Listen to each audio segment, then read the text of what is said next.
Hello everyone, ফেসবুকের first payment দিয়ে দেখো শ্বশুরমশাই কি নিয়ে এসেছে। তো এখানে একটু বক্সের ভিতরে পুচকিকে ঢুকিয়ে একটু দুষ্টুমি করছিলাম।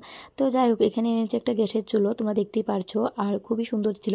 তো তোমাদের কাছে কেমন লাগলো গ্যাসের চুলোটা একটু কমেন্ট করে জানাবে। আমার তো ভীষণ পছন্দ হয়েছে। তো আমি টাকাটা দিয়েছিলাম, তো শ্বশুরমশাই গিয়ে নিয়ে আসলো। তারপর আমি চলে গেছিলাম জমিতে। তো এখানে দেখো মা পেঁয়াজের চারা তুলছে, মা আর বোনু, তো ওগুলো লাগানোর জন্য। তারপর আমরা চলে গিয়েছিলাম সবাই মিলে নিমন্ত্রণ খেতে। তো এতটাই তাড়াহুড়োর মধ্যে গিয়েছিলাম যে আর ভিডিও করা হয়নি। তো আমরা খেয়ে এখান থেকে চলে আসলাম। আসার পর আমার পুচকি শোনো এখানে দেখো একটু খেলুখেলু করছে, দুষ্টুমি করছে।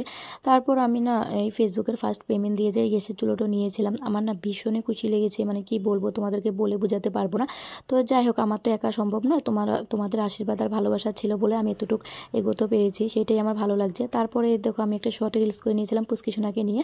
আর এখানে আমার বোনও দেখো মানে হাত মুজো দিয়ে কচু শাক কাটছে। ওটা তো একটা শর্ট ভিডিওর মাধ্যমে তোমাদেরকে বলেওছিলাম আর দেখিয়েওছিলাম। তারপর আমি চলে গেলাম এখন জমিতে। তো আমাদের জমিতে দেখো খুব সুন্দর ধনেপাতা হয়েছে, সেটাও একটা ভিডিওতে মানে বলেছিলাম।